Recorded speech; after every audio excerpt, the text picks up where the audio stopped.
Amém. Obrigado, Senhor, por esse dia.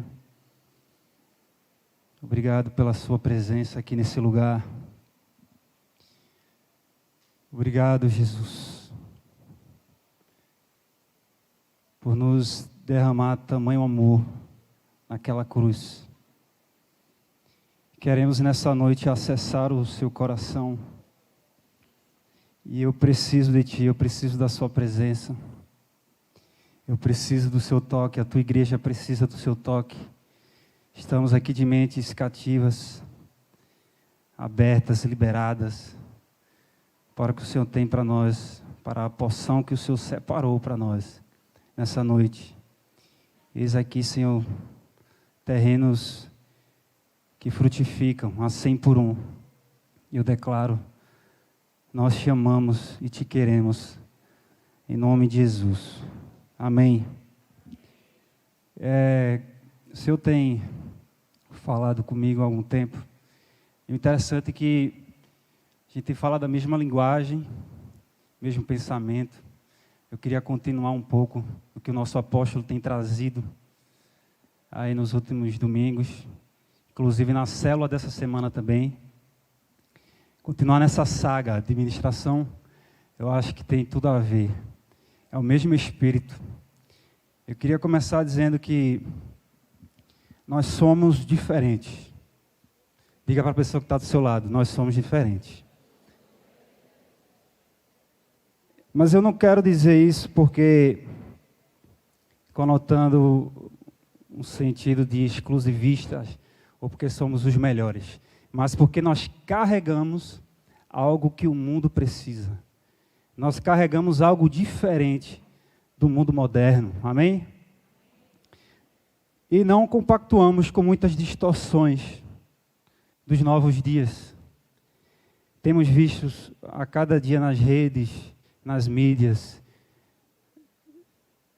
muitas inversões de valores, distorções dos costumes, da palavra de Deus, princípios sobre família.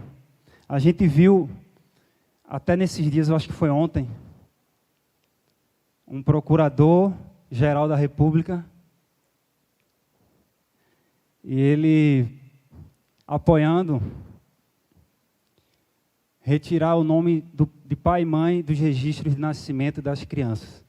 Né? Muitos aqui viram essa notícia, né? Para trocar por filiação 1, filiação 2.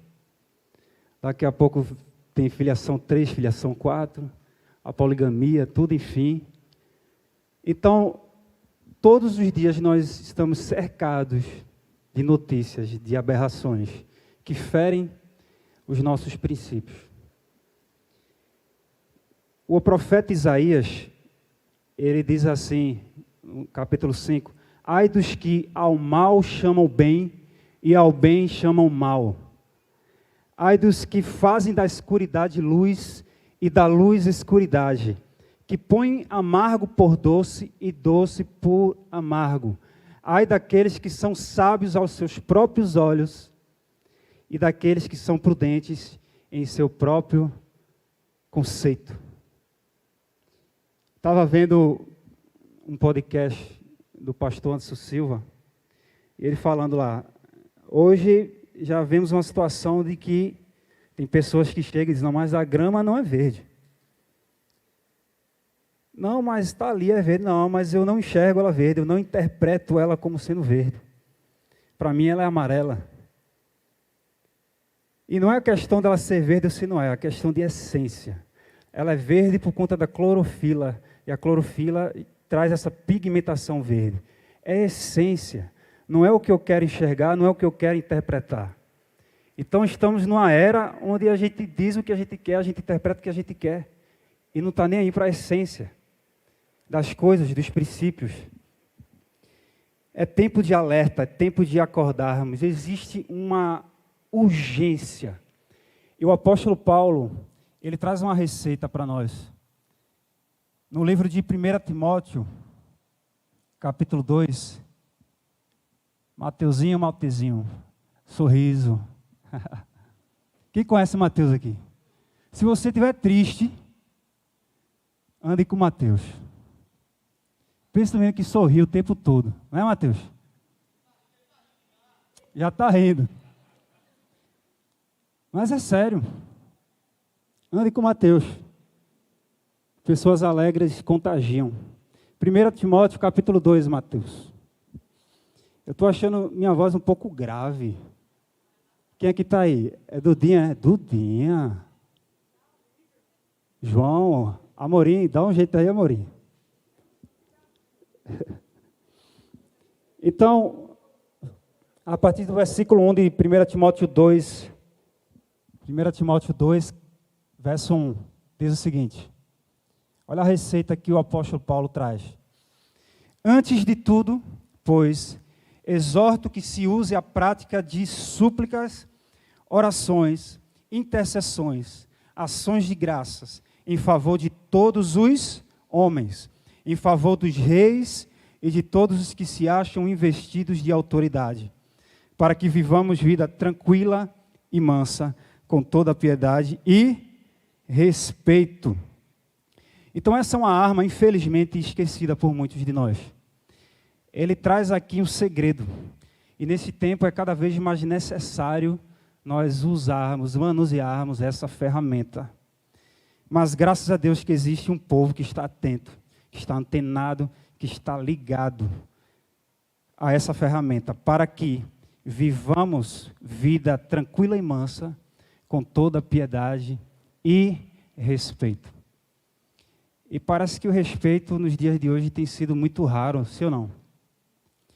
Não tem sido tão real no nosso meio. Até com os nossos familiares, com os nossos amigos, os nossos relacionamentos, casamentos, muitos deboches. Ah, lá vem um crentinho. Infelizmente, o respeito tem se perdido ao longo desses anos. E o que é que eu tenho que fazer diante disso? Orar. Paulo diz aqui, exorto que volteis à prática de súplicas e orações. Parece que a gente esquece, a gente é demente muitas vezes. Está tudo desabando. Meu irmão, ora, levanta, suplica, clama. Toda essa perseguição e esse quadro geopolítico atual tem gerado esse despertamento sobre nós. Mais do que nunca precisamos orar. Precisamos praticar isso. Amém? Sendo assim, precisamos gerar uma cultura de oração. Diga, cultura de oração. E não apenas campanhas de oração. A gente é um povo que ora, a gente não pode desprezar isso. Eu queria até honrar aqui o nosso apóstolo. Nosso apóstolo tem sido levantado nesses últimos anos, trazendo, implantando essa cultura sobre a igreja. Eu de vez em quando, dou muito trabalho a ele em relação a isso. Né, Felipe? Felipe Miller disse que está há 3 anos orando para eu vir para a oração aqui de 5 horas da manhã. E Deus está atendendo, irmão. Deus está atendendo. Estou 3 anos orando para que Lourenço, o Rafael, o pessoal venha orar aqui. Então, é uma questão de cultura. Não são campanhas. Não apenas o início dos meses. Vamos aqui consagrar. Mas precisamos, como cristãos, carregar essa cultura dentro de nós, dentro da nossa casa, dentro da nossa cela, do nosso trabalho, em todas as esferas. Amém? Aí no verso 3, continuando o texto, 1 Timóteo 2, verso 3. Isto é bom e aceitável diante de Deus, nosso Salvador. Ou seja, Ele tem prazer nas orações dos seus santos. Isso é aceitável, é bom, Ele ama. E a gente se desperte para isso. 4. O qual deseja que todos os homens sejam salvos e cheguem ao pleno conhecimento da verdade. Então precisamos nos unir para esse cumprimento do desejo do Pai. Ele deseja que todos sejam salvos e cheguem ao pleno conhecimento da verdade. E é o conhecimento da verdade que vai curar a nossa geração. Amém? Verso 5.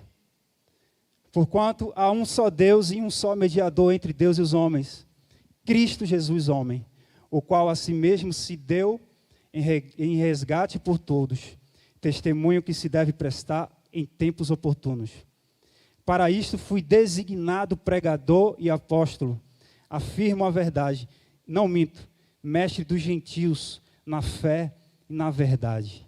Então existe uma carência, existe uma urgência, um desespero, uma necessidade de prestarmos esse testemunho do nosso grande mediador, aquele que nos une ao Pai, mais do que nunca, porque a criação geme pela manifestação dos filhos maduros de Deus. Agora, parece que a oposição tem sido muito grande para o cumprimento dessa verdade. Grandes perseguições promovem avivamento, a gente tem batido tanto nessa tecla. O sofrimento, as perseguições, elas são a matéria-prima para o grande despertamento nos últimos dias. Vocês lembram dos ciclos das estações que eu falei na última vez?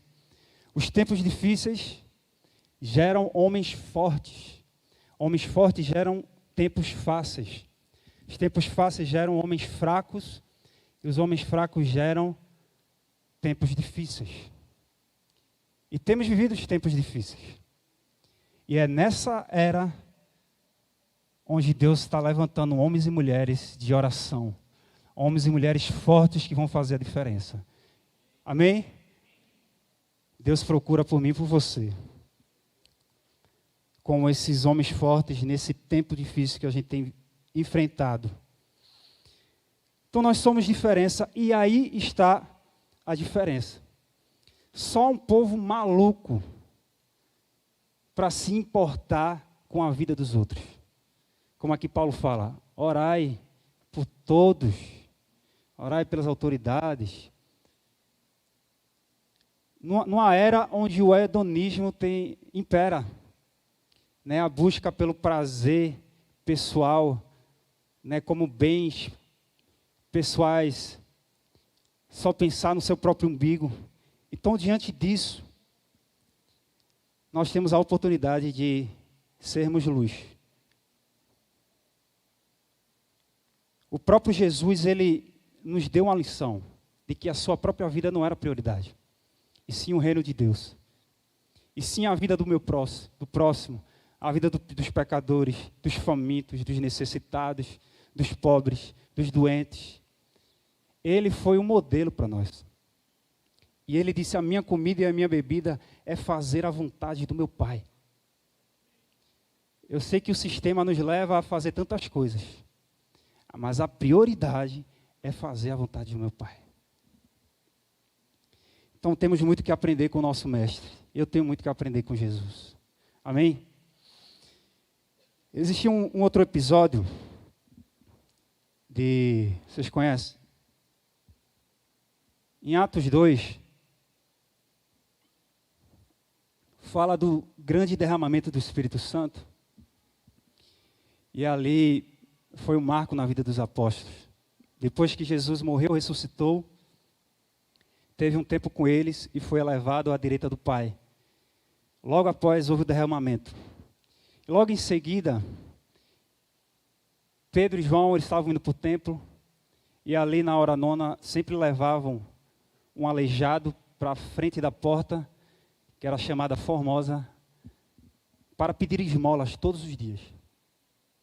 E Pedro e João, quando estavam chegando para entrar no templo, aquele aleijado ele começa a pedir esmolas. Por favor. E a Bíblia diz que Pedro e João, olhando, fitando nos olhos deles, disse, não temos prata nem ouro, mas o que nós temos nós te damos. Em nome de Jesus, levanta agora e anda. E puxou, imediatamente os joelhos e os tornozelos se firmaram. E ele saltou, andou, correu de alegria por dentro do templo. E a Bíblia diz que o povo que estava no templo ficaram assustados. Rapaz, esse menino é aquele que sempre está ali na porta pedindo esmola e ele não andava. E ficaram atordoados. Imediatamente Pedro, lá na frente, opa, gente, calma, calma. Por que vocês estão assustados? Não fui eu, não foi João, mas foi Jesus, o Nazareno, a quem vós crucificaste. A quem diante de Pilatos vós escolhestes um bandido ao invés dele. E foi no nome dele, do Nazareno, que esse rapaz, ele foi curado. E ali a gente sabe da tamanha perseguição. Aquela notícia se espalha, muitos dos magistrados, dos doutores da lei, eles vieram ver de perto se aquilo era real, confirmaram e viu que o povo estava todo mundo maravilhado. Então não, o desejo deles era prender imediatamente Pedro e João. Mas tanto maravilhado que o povo estava, não, calma, vamos chegar perto. Olha, aí chegou só perto deles. Para com isso, velho. Isso aí que vocês estão falando aí, isso aí é heresia. Isso não existe negócio de ressurreição de mortos. Parem de falar sobre esse tal de Jesus, senão vocês vão ser presos. Não. Importa mais obedecer a Deus do que aos homens. E aí no capítulo 4, verso 8 de Atos 4, 8, diz assim: então Pedro, cheio do Espírito Santo, lhes disse: autoridades do povo e anciãos, visto que hoje somos interrogados a propósito do benefício feito a um homem enfermo e do modo por que foi curado, tomai conhecimento vós e todo o povo de Israel, de que em nome de Jesus Cristo Nazareno, a quem vós crucificastes e a quem Deus ressuscitou dentre os mortos, sim, em seu nome é que este está curado perante vós. Este Jesus é pedra rejeitada por vós, os construtores, a qual se tornou a pedra angular. E não há salvação em nenhum outro, porque abaixo do céu não existe nenhum outro nome dado entre os homens pela qual importa que sejamos salvos. Amém? Esse versículo é maravilhoso. Não há outro nome. Não há outro nome dado entre os homens do qual importa que sejamos salvos. Obrigado, Jesus. É isso que temos que carregar. Então Pedro e João, eles acabaram de curar um coxo em frente ao templo. E foram perseguidos por fazerem isso em nome do Nazareno, do Cristo crucificado e ressurreto. Não muito diferente dos dias de hoje. Perseguição às coisas certas, aos planos de Deus. Parece que o certo se torna errado e o errado se tornou certo. Não é uma questão apenas de, o apóstolo tem falado muito aqui, de Estado laico, do laicismo, né? A neutralidade no campo religioso. Mas é uma questão de perseguição religiosa mesmo, aos princípios judaico-cristãos, de forma escancarada. Os dias são maus, os tempos são muito difíceis. Parece que a moda agora é bloquear contas, né? Bloquear contas de pastores, de homens e mulheres de Deus, líderes, de personalidades, de políticos que defendem essa pauta, que defendem esses princípios. Querem trocar os pés pelas mãos. Mas os que caminham na verdade não dão o braço a torcer. Permanecem firmes na verdade. Ele é o Senhor, sua verdade vai sempre reinar. Terra e céus glorificam seu santo nome. Ele é exaltado, o Rei é exaltado nos céus. Vamos mais uma vez, profetiza isso. Ele é o Senhor, sua verdade vai sempre reinar. Terra e céus glorificam seu santo nome. Ele é exaltado, o Rei é exaltado nos céus. Dê uma salva de palmas a Jesus. A verdade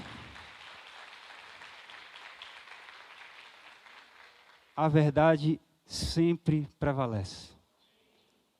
Sempre. Não importa as perseguições. Não importa as distorções. A verdade sempre prevalece. E ainda eles reunidos com a igreja, capítulo 4, 25. Pula lá para o 25.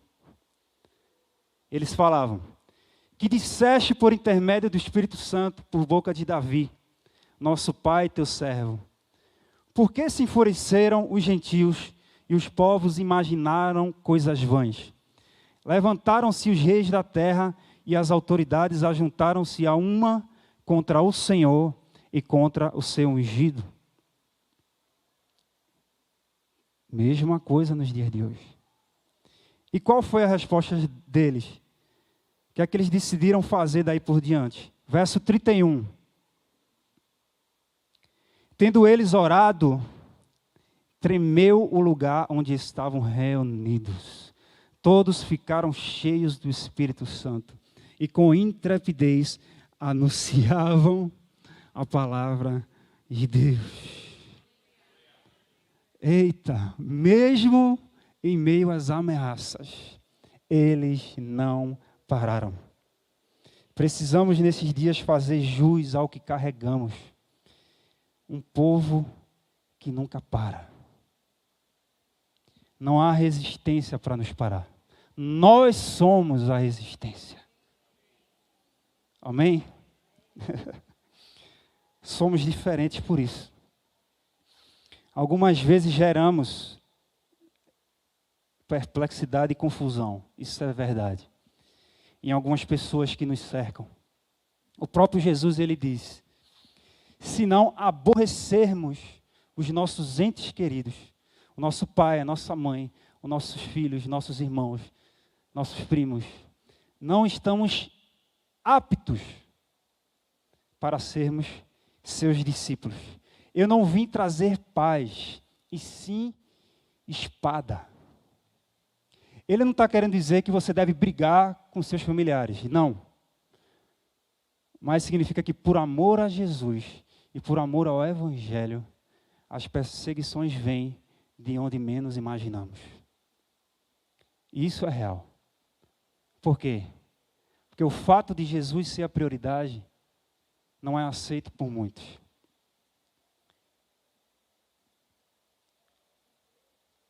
Então ele veio desconstruir a nossa estrutura emocional e moral. Ele é a prioridade maior. E ele não divide isso com ninguém. Felipe não gosta que eu fale dele, mas eu vou falar. Amém, Felipe? Eu tenho andado mais de perto com ele esses dias. Porque eu quero aprender mais com ele. E quando eu vejo falando nesse assunto de prioridade, eu lembro dele. E engraçado que às vezes ele conta algumas coisas e ele diz: ó, não conta para ninguém não, pelo amor de Jesus. Mas eu vou contar, bicho. Por testemunho. Uma coisa é você vir falar de você, outra coisa é outra pessoa falar de você. Então fica quieto, para que Deus seja glorificado. Ele disse: Louro, no início da minha caminhada, assim que eu me converti, eu tentava ler a Bíblia de tantas formas e eu não conseguia entender. E aquilo me consumiu. E desesperadamente eu buscava. E eu entendi que eu tive que abrir mão de muitas coisas. Eu abri mão da televisão, abri mão até do futebol, o que ele mais amava. Porque com Jesus não dá para dividir. Eu preciso ter tempo com ele, eu preciso conhecer, eu preciso descobrir. Às vezes ele passava horas e horas. Teve um dia que ele passou 6 horas trancado no quarto, orando, louvando, chorando, jejuando, clamando: Senhor, por favor, fala comigo, Senhor, por favor, eu quero aprender, me ensina, me ensina. Então, uma outra vez, ele foi para um congresso. Ele foi para um congresso. E ali o pastor trouxe um confronto e disse: vocês que saem de casa e deixam seus cônjuges, deixam sua esposa, seu esposo, quando você sai, eles sentem a sua falta ou eles dão glória a Deus? E aquilo ficou na mente dele. Naquele dia, não. Chegou em casa, a Marina, com toda a sinceridade. Cadê a Marina? Ela está aqui, não? Está na salinha. Com toda a sinceridade. Você sentiu a minha falta hoje? Ou você deu glória a Deus? Ela disse: eu dei glória a Deus. Gente, isso foi há muito tempo atrás. Calma aí, calma aí. E Felipe, ele ficou com aquilo na cabeça. Ele não ficou com raiva, mas disse: poxa, eu preciso mudar. Aí logo depois o apóstolo chamou ele para pregar numa quarta-feira aqui. Ele disse: Senhor, eu não vou ministrar desse jeito, com minha esposa pensando assim de mim. Senhor, eu só vou ministrar. Ele pediu uma confirmação. Se ela chegar para mim e dizer: você é um homem de Deus. E ali ele começou a preparar todo o estudo, porque vai que aos 46 do segundo tempo ela fale alguma coisa. Aí um dia antes ela chegou, eles estavam em casa, aí olhou para Felipe e disse: você é um homem de Deus. Eu reconheço isso. E ela diz até hoje: eu perdi para Jesus. Perdi, não tem como. Eu perdi para Jesus. Tem famílias que acham isso ruim e perseguem. Teve uma época que meus pais diziam: meu irmão, vá dormir na igreja. Leve o colchonete, leve logo o colchão para dormir na igreja. Jesus é prioridade.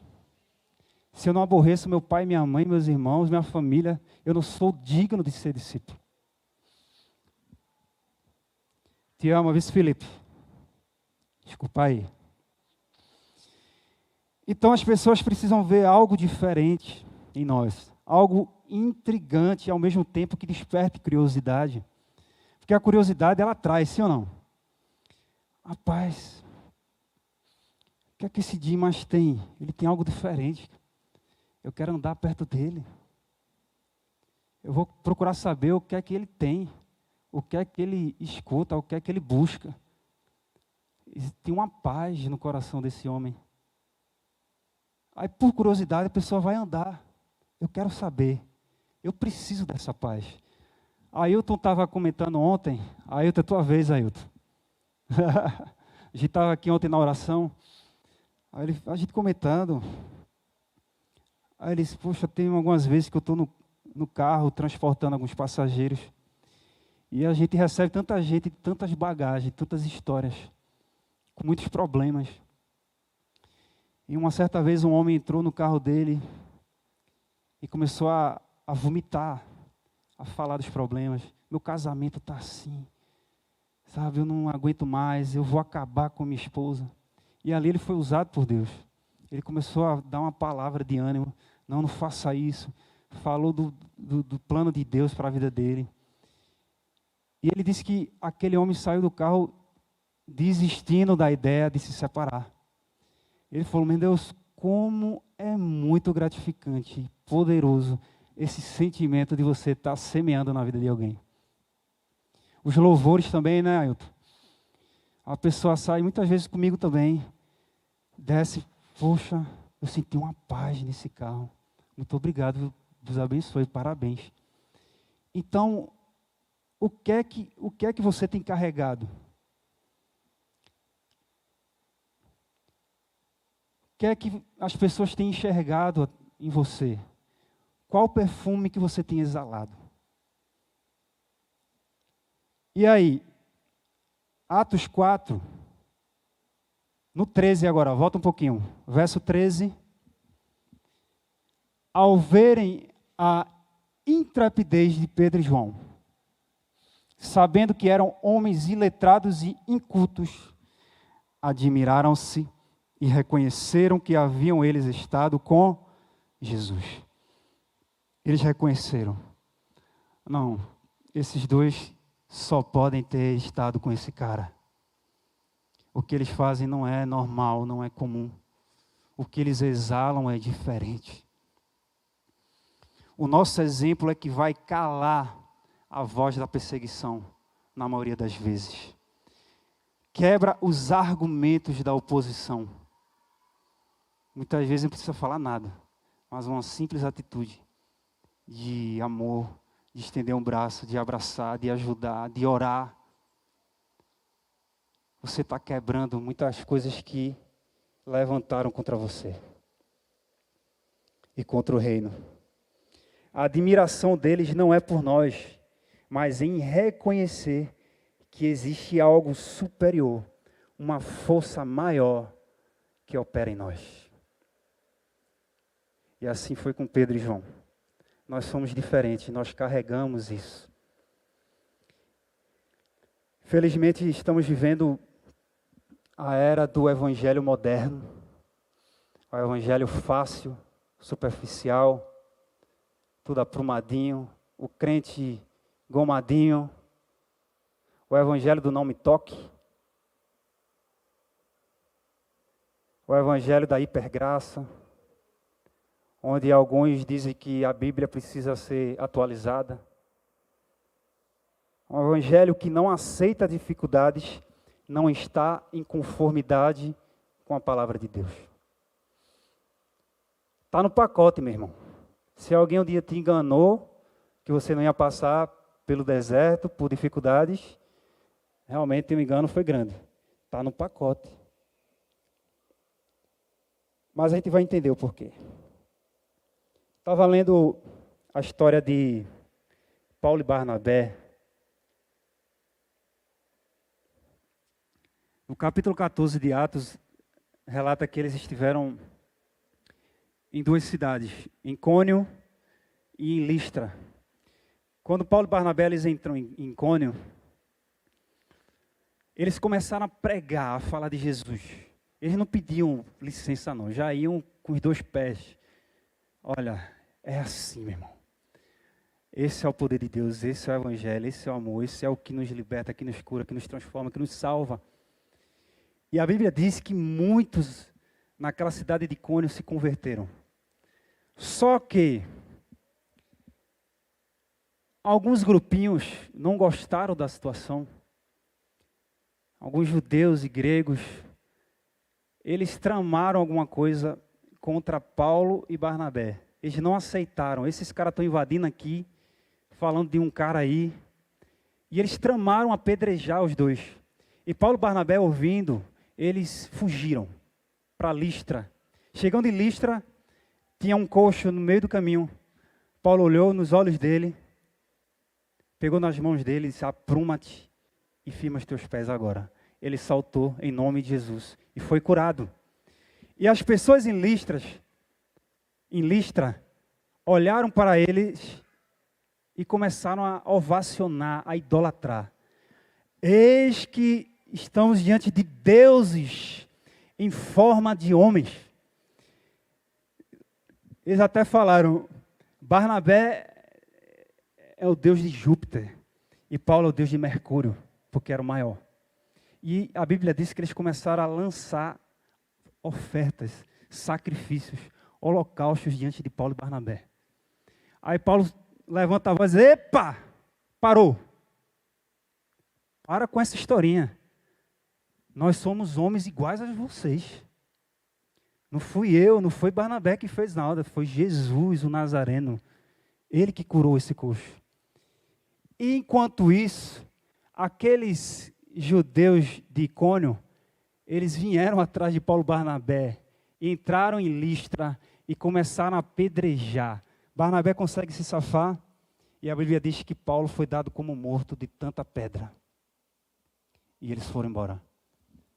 No outro dia, vê que interessante, eles levantam Paulo, dizem: bora, a obra não terminou, vamos embora. Não tinha isso de, fulano me machucou, eu preciso fazer cura interior, preciso passar um mês para poder me recuperar. Não, meu irmão. Paulo, apedrejado como morto, no outro dia levantou, cabeça rachada, e foi-se embora fazer o quê? Pregar o evangelho, meu irmão. Tem isso não, meu. Cheio de ferida, de pé quebrado, meu irmão, é tempo e fora de tempo. Aí olha o que fala. Esse Paulo é...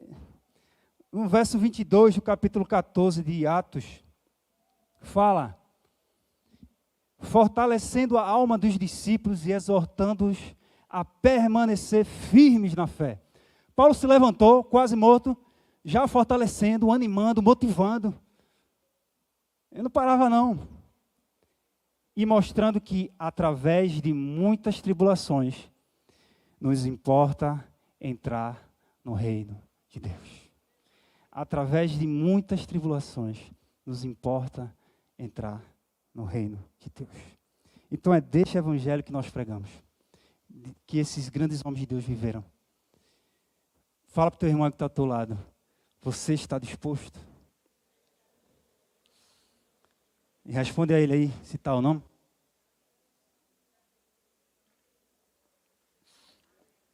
Tiago capítulo 5, Mateuzinho, sorriso. Tiago 5, verso 10.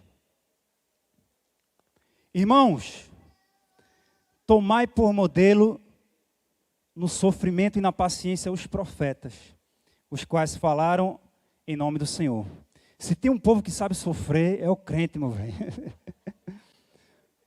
Se tem um povo que é treinado para isso, somos nós. Tem até um termo muito usado na academia, que diz assim, no pain, no gain. Ou seja, sem dor, sem ganho. Para crescer tem que sofrer, meu irmão. Né? Verso 11. Eis que temos por felizes os que perseveraram firmes, tendes ouvido da paciência de Jó, e vistes que fim o Senhor lhe deu, porque o Senhor é cheio de eterna misericórdia e compassivo. Calma, é passageiro. Ele quer derramar da sua misericórdia e da sua compassividade sobre nós. Compassivo significa aquele que tem compaixão. Mesmo diante dos sofrimentos, calma, ele é compassivo. Quando Paulo disse que tinha prazer nas tribulações, ele não queria dizer que ele era masoquista. Aqueles que sentem prazer na dor. Ele quis apenas lembrar dos frutos e do resultado do que isso causa, do que os sofrimentos causam. E ele fala isso lá em 2 Coríntios 12, 9. 2 Coríntios 12, 9. Mateus, não converse não, viu? Eu estou aqui de frente. Quando eu estou de costas, mas eu estou de frente, viu? Bora, Wagner. 2 Coríntios 12, verso 9. Diz assim: então ele me disse, a minha graça te basta, porque o poder se aperfeiçoa na fraqueza. De boa vontade, pois, mais me gloriarei nas fraquezas, para que sobre mim repouse o poder de Cristo. Preste atenção, tudo isso existe uma finalidade. As fraquezas, tudo, é para que o poder dele se manifeste. Amém? Verso 10. Pelo que sinto prazer nas fraquezas, nas injúrias, nas necessidades, nas perseguições, nas angústias, por amor de Cristo. Porque quando sou fraco, então é que sou forte. Então tudo tem uma finalidade, para que o seu poder se manifeste e para que a sua fortaleza nos alcance, em nossa fraqueza. O próprio Paulo em Romanos, ele também disse, nos gloriamos também nas nossas tribulações, porque a tribulação, ela gera perseverança. E a perseverança promove experiência. E a experiência promove esperança. Ou seja, eu estou atribulado, eu me levanto, eu tenho que mudar a situação. Você começa a perseverar. Ninguém atribulado vai ficar, ó céus, ó vida, depressivo, eu vou morrer. Você se levanta, vou mudar a situação. Você persevera. E quando você persevera, você alcança algumas experiências que te dão maturidade para ter esperança. De que Ele é misericordioso e compassivo e vai nos livrar de todo mal. E Tiago também fala, bem-aventurado o homem que suporta com perseverança a provação. Porque depois de ter sido aprovado, receberá a coroa da vida, ao qual o Senhor dá àqueles que o amam. Amém? Então, por isso que nós somos diferentes. Não pense que a gente é diferente porque a gente é o bambambam, não. É porque Deus nos deu uma graça peculiar para saber enfrentar a dificuldade e ainda assim continuar a obra. Amém? No pain, no gain. Sem dor, sem ganho. O saber lidar com as diversidades é um prato cheio para testemunhar o que Deus quer fazer através disso. Quando nós estamos posicionados em Deus,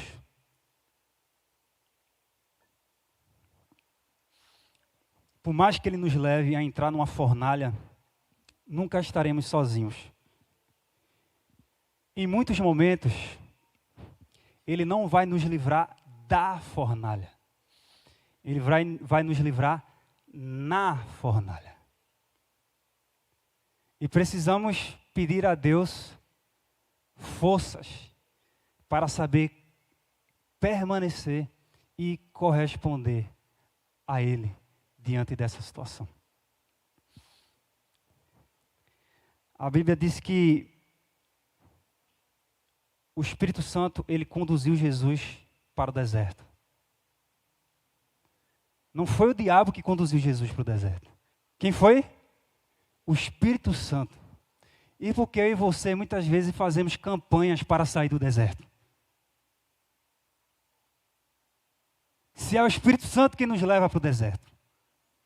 O grande problema é que a gente associa o deserto com algo muito ruim.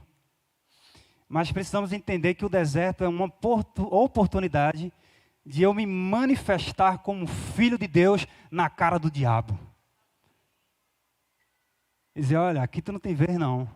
Ah, eu estou com fome, eu estou. Mas você não tem vez não. Ah, tá difícil, tá. Mas eu sou filho de Deus, meu irmão. Arreda. Vai passar.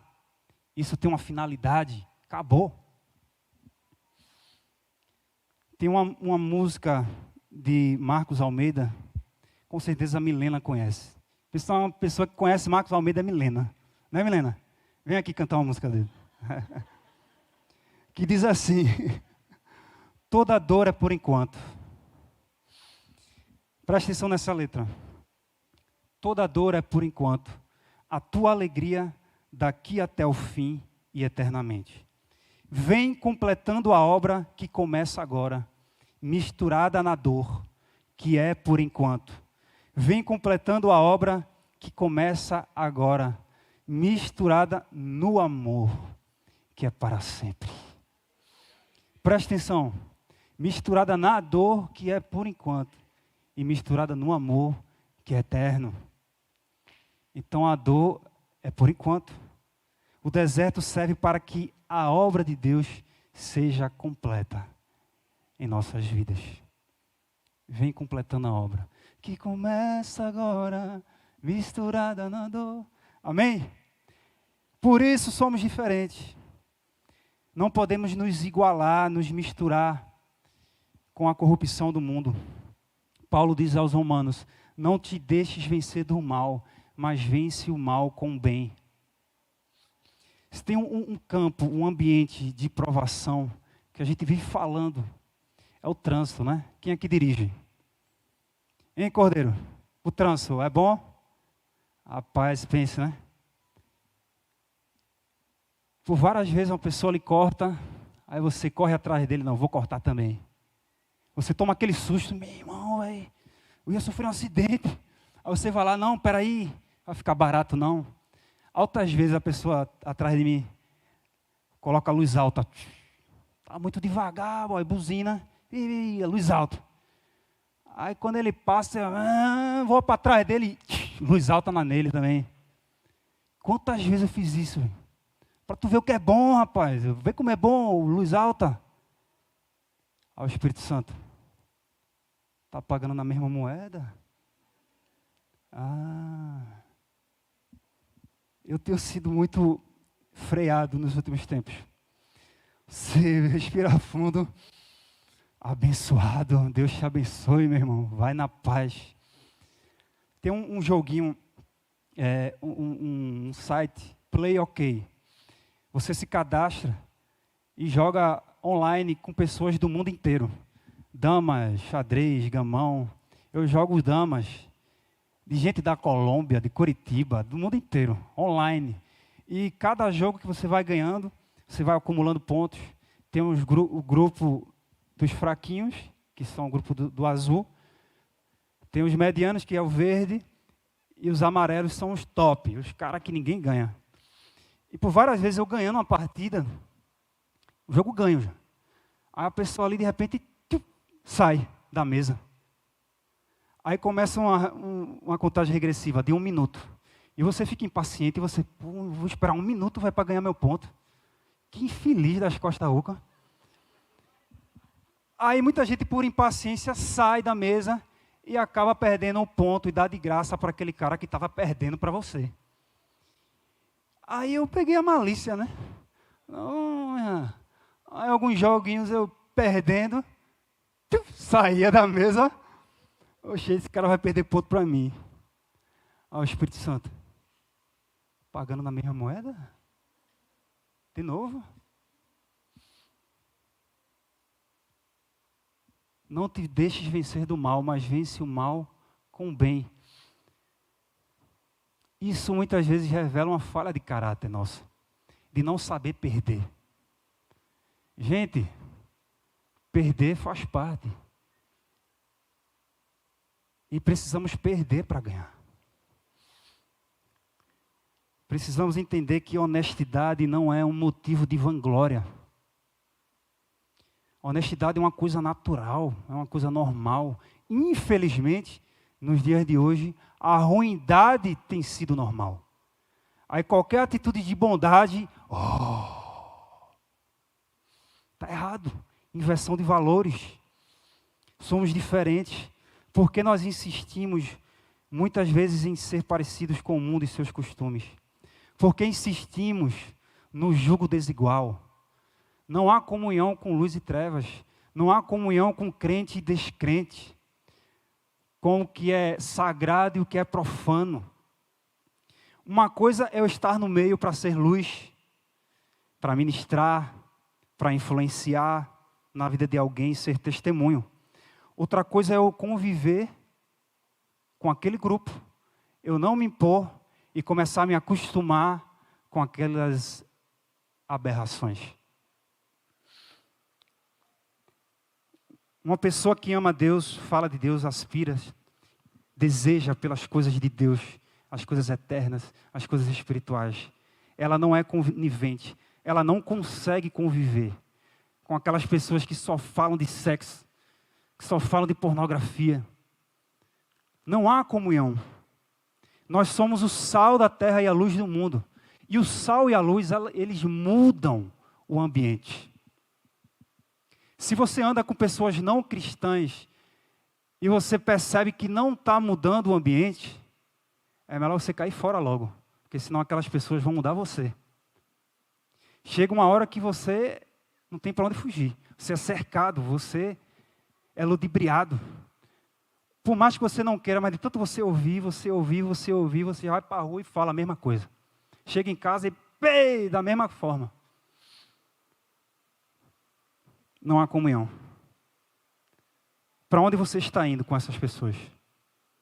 Se você está indo, eu estou indo para um jogo de futebol, para um cinema, estou tentando levar para o culto, para a cela, ok. Mas se você já começa a ir para um barzinho, para uma festinha, para o carnaval, para uma boate, você já se tornou um sal insípido, sem gosto e não presta mais para nada. Tem um amigo nosso, meio da minha esposa, ele é de uma outra denominação, outra congregação, a gente não vou falar aqui. E era um homem de Deus, sabe, exemplo, modelo, firme na obra, ministro do altar. De repente, esses dias ele falando com a gente, se encontrou com a gente e tal. Não, porque não sei o que, pá. Aí daqui a pouco, pei! Aquele palavrão. Eu olhei para ela assim, olhou para mim. Não, pei! O que é isso? No ambiente em que vive, se acostumou. Talvez não se impôs. Eu preciso me impor. Ah, meu irmão, tu é chato. Tem que ser chato mesmo, irmão. Se eu não me impor, se respeito. Ou eles entendem que eu não gosto e vai sair de perto na hora da lacração. Ou eu preciso me retirar. Eu estou na academia faz alguns meses. E a academia, vocês sabem, né? Parece que quanto menos roupa, melhor. Misericórdia. E é muita festa. Ah, hoje é o aniversário, 5 anos da academia, vai ter uma festinha ali, pá. Hoje é a festa como é aquela festa das bruxas? Halloween. Ah, a noite, bem, irmão, bebida mesmo. E aí, você já está sabendo? Eu tô. E aí, vou não. Oxi. Meu irmão, vou não. Que bicho chato. Eu sou chato mesmo. Não é porque eu sou o santo do pau oco, não. É porque eu conheço meus limites. Eu sei que tem ambientes que, meu irmão, não dá para mim. Por mais que você vá, não, eu vou ali que eu vou prestigiar meu amigo, tal. Mas se você sabe que o ambiente é só lacração, meu irmão. Uma hora você se contamina. Uma hora você sai daquele lugar já cantando aquela música, já no batuque. Não tem para onde. Amém? Quer ver uma situação? Jesus. Ele chama os discípulos para entrar com ele no Getsemane.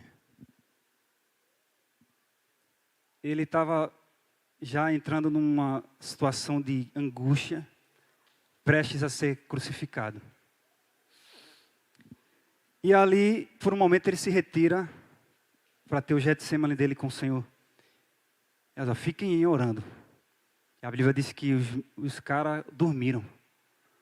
Aí Jesus chega lá, chutando assim, bora. Tô brincando, que é isso? Bora, rapaz. Não conseguiram ficar ao menos 1 hora orando. Vigiai e orai, para que não entreis em tentação. O espírito, na verdade, está pronto, mas a carne é fraca. Pensa comigo. O ambiente era favorável. Um ambiente de glória, de presença, de oração. Estavam junto com o mestre. E ainda assim, eles escorregaram. Quanto mais eu estar num ambiente onde tudo é desfavorável, onde tudo me leva a alimentar a minha carne. Muitos aparatos para satisfazer a minha carne. A queda é certa, não tem para onde fugir não. Não tem para onde fugir. A mensagem é vigiar e orar. Tudo que a gente precisa é de vigilância e oração. Para permanecer. Temos que assumir de uma vez por todas a nossa identidade de filhos. Eu falei que um dia desse aqui, na consagração de janeiro. Nós somos filhos de Deus. E a Bíblia diz em 1 João 3 que seremos semelhantes a Ele. Assim como Ele é puro, seremos puros. E assim como nele não existe pecado, não iremos viver pecando. Porque Ele veio para tirar o pecado do mundo. Nós não somos desse mundo. Somos peregrinos e uma pátria maior nos espera. Vigiar e orar, meu irmão. Lembro de George Miller. Eu até falei na última ministração. Só que eu esqueci um ponto importante. Um cara que orava muito. E por mais de 50 mil de suas orações foram atendidas. Um cara que leu a Bíblia 200 vezes, 50 delas de joelho. Ao final da vida dele, da sua jornada, perguntaram para ele: George, tem alguma coisa ainda que você gostaria de realizar nessa sua fase? Aí ele disse: eu gostaria de ter orado mais, ter lido mais a Bíblia. Porque eu ainda conheço pouco da excelência de Cristo. Vigiai e orai. Exorto para que useis as práticas de súplicas e oração por todos os santos. Amém? Fique de pé.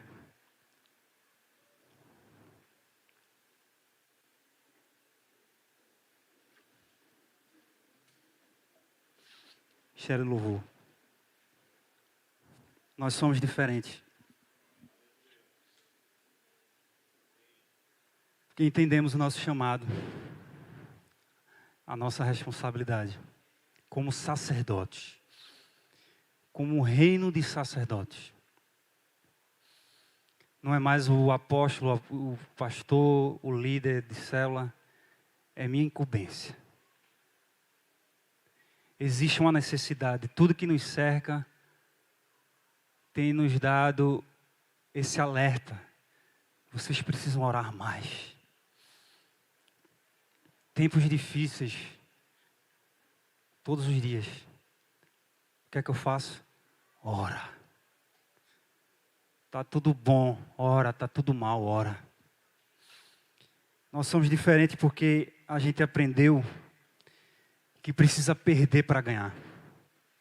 Que eu preciso morrer para viver. Ser o último para ser o primeiro. Ser humilhado para ser exaltado. E quem é Senhor é aquele que serve. Que eu preciso amar os meus inimigos e orar por aqueles que me perseguem. E abençoar aqueles que me amaldiçoam. Por isso que somos diferentes. Porque nós carregamos algo diferente. Uma mensagem diferente. Nós temos a receita em nossas mãos. Feche seus olhos. Amém.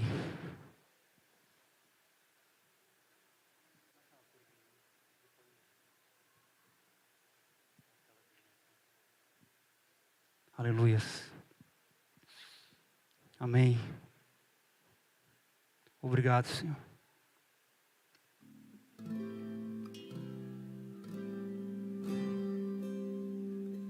Obrigado, Senhor.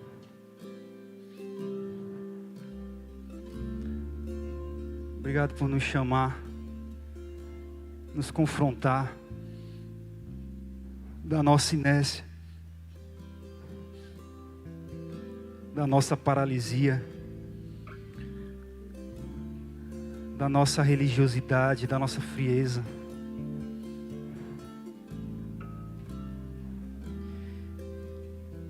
Senhor, eu tenho lido sobre grandes homens de Deus, sobre avivalistas, e todos eles tinham algo em comum: um espírito quebrantado, um coração arrependido. Estava lendo o avivamento em Azusa, e Bartleman relatava que as pessoas convulsionavam em arrependimento, agonizavam em arrependimento. E eu creio nesse tempo, Jesus,